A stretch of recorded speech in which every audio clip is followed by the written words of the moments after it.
हाथ मध्ये काय तुझे लवड्या ह्यांचं पोलीस वाले मी जानते क्या मेरे को तू कौन है लवड़े सीआईडी ऑफिसर दया दया ये देखो वापिस रख इनके पास ये काला धंधा करती है काला धंधा देखो ये बोलिए चौकलूगी एसीपी सरकार चुपना चूत मारी गे.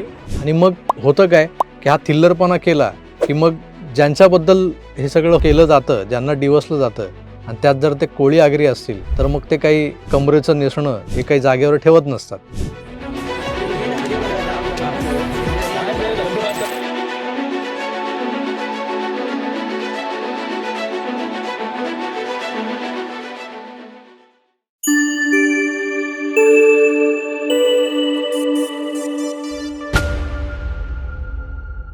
बाळाचे पाय पाळण्यात दिसतात असं म्हटलं जातं.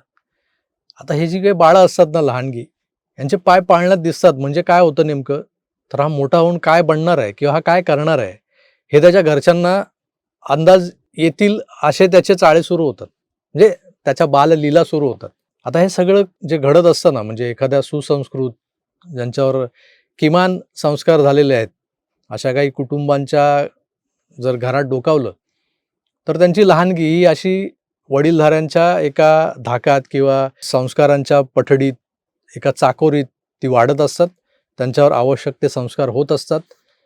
आता मी इथे धर्म वगैरे मध्ये आणत नाही, ते कोणत्याही घरात असेल, म्हणजे अगदी मुसलमानाच्या घरातही होत असेल, हिंदूंच्याही घरात होत असेल, ख्रिश्चनांच्याही घरात होत असेल, अनेक धर्म आहेत असे. धर्म हा या मुद्द्याला काही असं बांधील वगैरे नाही. तर घरं असतात सर्वसाधारण, घरातले आई वडील, वडीलधारे आपल्या मुलांवर ज्या पद्धतीनं संस्कार करतात ते संस्कार पुढे त्या मुलांमध्ये भिनले जातात आणि मग मुलं समाजात वावरताना त्या संस्काराधीन राहून आपलं वर्तन करत असतात. आता होतं काय की मी आधी म्हणालो होतो की मी धर्माला मध्ये आणणार नाही, पण तरीही असा एक काही विशिष्ट धर्म आहे की त्या धर्मातल्या बऱ्याच घरांमध्ये संस्कार किंवा आपल्या नव्या पिढीला काय शिकवायचं, त्यांना काय समजवायचं याबद्दल मुळातच सगळा अंधकार आहे, अनभिज्ञता आहे वडीलधाऱ्यांमध्येच. ही मंडळी या मुलांना मदरशांमध्ये धाडतात शिक्षणासाठी. आता मदरशांमध्ये नेमकं कुठलं शिक्षण दिलं जातं, कुठलं मूल्याधिष्ठित शिक्षण वगैरे असतं, हा सगळा वादाचा विषय आहे. मग या पोरांची जी काय अवस्था असते मानसिक आणि बौद्धिक या दोन्ही पातळींवर ही पोरं कुठल्या लेवलला असतात याचं एक ताजं उदाहरण समोर आलेलं आहे. ही जी काही लसणीच्या शेतींमधून निपजलेली जी काही आहेत ना, ज्यांना आपण लसणीचे कांडे म्हणतो, त्या कांड्यांपैकी बऱ्याच मंडळींना हा जो काही समाज, देश, राज्य त्याच्या प्रती असलेली बांधिलकी याच्याशी काही देणं घेणं नसतं. आपण ज्या समाजात राहतो, आपण ज्या विभागात राहतो, त्या विभागात बहुसंख्य असणारे लोक, तिथली संस्कृती, त्या संस्कृतीचा करायला हवा असा जो काही आदर आणि इतर वडीलधाऱ्यांबद्दल वाटणारी जी काही एक प्रकारची भीती किंवा धाक, हे सगळं फाट्यावर मारून हे लोक जे काय उद्योग करतात ना, त्यातला एक उद्योग जो केलेला आहे या लसणीच्या कांड्यांनी, तो तुम्ही आधी बघा. हाथ मध्ये काय तुझे लवड्या ह्यांचं पोलीस वाले मी हिल रहा है जानते क्या मेरे को तू कौन है लवड़े सीआईडी ऑफिसर दया समझा क्या. हाथ में क्या उसके हाथ में ये देखो छीन लवड़े से छीन लवड़े से छीन. सर एसीपी प्रद्युमन सर ये देखो वापिस रख बराबर लगा, हुक में लगा. सर इसके पास भी कुछ है सर, इसकी बीवी के पास ये देखो काला धंधा करती है काला धंधा देखो ये बोलिए चौकलूगी एसीपी सरकार चुपना चूत मारी गे. क्या दारू पीने का देखो कितनी बड़ी हो गई क्या रे. या पोराला अक्कल नावाची जी काही गोष्ट आहे ती आहे की नाही याची शंका यावी असं हे सगळं वर्तन आहे. आणि मग होतं काय की हा थिल्लरपणा केला की मग ज्यांच्याबद्दल हे सगळं केलं जातं, ज्यांना डिवसलं जातं आणि त्यात जर ते कोळी आगरी असतील तर मग ते काही कमरेचं नेसणं हे काही जागेवर ठेवत नसतात. चोपलं जातं आणि मग अक्कल ठिकाण्यावर येते. बघा. आज मेरे धर्म पे बात कर रही है आता सांग ना माझी आई कुठे आलेली सांग तुला हे घेऊन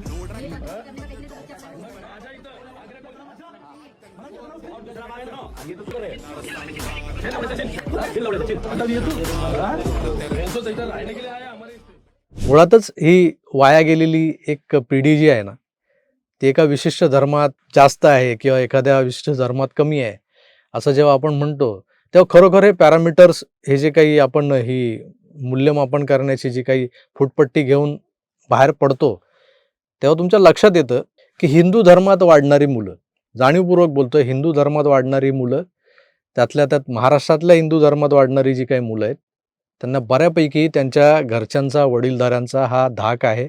कसं वागायचं, कुठे काय बोलायचं, कसं वर्तन करायचं याची किमान त्यांना जाणीव आहे आणि त्या जाणीवेसोबत हे वागत असतात. पण इतर काही धर्मांबद्दल बोलणं चुकीचं आहे. मागेही एक व्हिडिओ क्लिप व्हायरल झाली होती, त्यावर आपण बोललो होतो. त्या धर्मातल्या लोकांनाही लाल, हिरव्या, निळ्या कुठल्या कुठल्या मिरच्या झोंबल्यात. आता ते काय काय करणार आहेत म्हणे, माझ्यावर कायदेशीर कारवाया करणार आहेत, करू देत. आणि ही जमात तर या जमातीबद्दल बोलण्यात काय लॉजिकच नाही. म्हणजे यांचे खायचे वांदे, इतकी यांची परिस्थिती बिकट आहे असं म्हटलं जातं एका बाजूला, पण खायचे वांदे असलेल्यांच्या पार्श्वभागात एवढा मोठा रैमानी किडा कसा वळवळत असतो तेच कळत नाही. आणि मग ते असे नको नको ते उद्योग करतात. ते काय लॉजिक आहे? म्हणजे एखाद्या रस्त्याच्या चौकात लावलेल्या कुठल्याही पुतळ्यांबरोबर अशा पद्धतीनं काहीतरी वेडेवाकडे चाळे करणं, यात काय लॉजिक आहे? आणि यातून कुठला असुरी आनंद यांना मिळतो तो त्यांचा जो काही स्वर्गस्थ जो काही बसलाय त्यांचा बाप तोच त्यांना सांगू शकतो. ही मंडळी जी आहेत ना, ही मुळातच अशा पुतळ्यांना त्यांच्या धर्मात मान्यता नाही. मग ते देवांचे असोत किंवा इतर कोणाचे. आता हे भूत शिकन म्हणवले जातात, त्यामुळे त्यांना या पुतळ्यांबद्दल एलर्जी असतेच.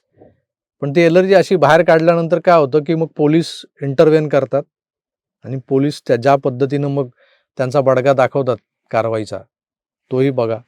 जुहू चौपाटी वाशी येथील आगरी कोळी बांधव आणि महिला यांच्या पुतळ्याच्या विटंबनाबाबत इंस्टाग्रामवर एक व्हिडिओ व्हायरल झाला होता. त्या संबंधाने संजय बाबू भोईर यांनी काल दिनांक 11/3/2026 रोजी वाशी पोलीस स्टेशन येथे त्या संबंधाने फिर्याद दिली होती. त्यावरून वाशी पोलीस स्टेशन येथे 136/2026 BNS 298, 299, 302 सह माहिती तंत्रज्ञान अधिनियम 67 प्रमाणे गुन्हा दाखल करण्यात आलेला आहे. ज्यांनी व्हिडिओ व्हायरल केला होता त्या व्यक्तींना पोलीस स्टेशन वाशी येथे ताब्यात घेण्यात आलेलं आहे आणि गुन्ह्याचा पुढील तपास चालू आहे. हे सगळं घडत असताना आपण एक लक्षात घेतलं पाहिजे की आपण ज्या धर्मात जन्माला आलोय, ज्या धर्माने आपल्याला संस्कार दिले, संस्कृती समजवली आणि त्या संस्कृतीसकट, त्या संस्कारासकट आपण जगतोय, त्यामुळं आपण सुरक्षित आहोत, आपण सुसंस्कृत समजले जातो, आपल्याकडे लोक आदराने पाहतात. या सगळ्या गोष्टी या जमेच्या बाजू आहेत आपल्या.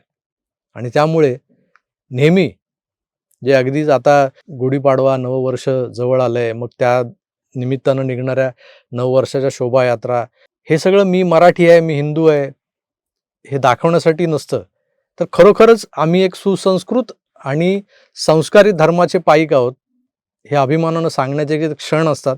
आणि ते क्षण अनुभवण्यासाठी जेव्हा आमच्यासारखे हजारो लाखो हिंदू जेव्हा रस्त्यावर उतरतात ना, तर त्यांना रस्त्यावर उतरण्याचा हक आहे, हक.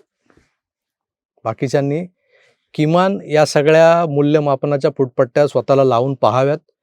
तुमच्या धर्माने तुम्हाला काय शिकवण दिली आहे, तुमच्या घरातले तुमचे वडीलधारे तुम्हाला काय शिकवतात आणि त्यानुसार तुम्ही रस्त्यावर येऊन काय वागता याचा तुम्ही तुमचा विचार करा. आणि मग माझ्या कुठल्याशा व्हिडिओवर तुम्हाला काही आक्षेपार्ह आढळलंय आणि मग त्याच्यावर आम्ही कायदेशीर कारवाई करू वगैरे जे तुम्ही म्हणताय ते नक्की करा. पण आधी स्वतःच्या अंतर्मनात एकदा नजर टाकून बघा. या सामाजिक चौकटीच्या आरशात स्वतःचं प्रतिबिंब पहा, कसे दिसताय. तो एक शेर आहे, धूल चेहरे पे थी और उम्रभर आईना साफ करता रहा. तुम्हाला तेही करायचं नाहीये.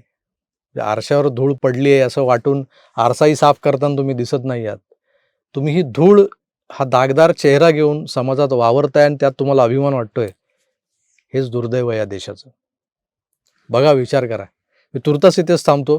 पुन्हा भेटूच, तोवर आपली काळजी घ्या आणि पाहत राहा आपलं आवडतं यूट्यूब चॅनल आकार DG9. धन्यवाद. नमस्कार.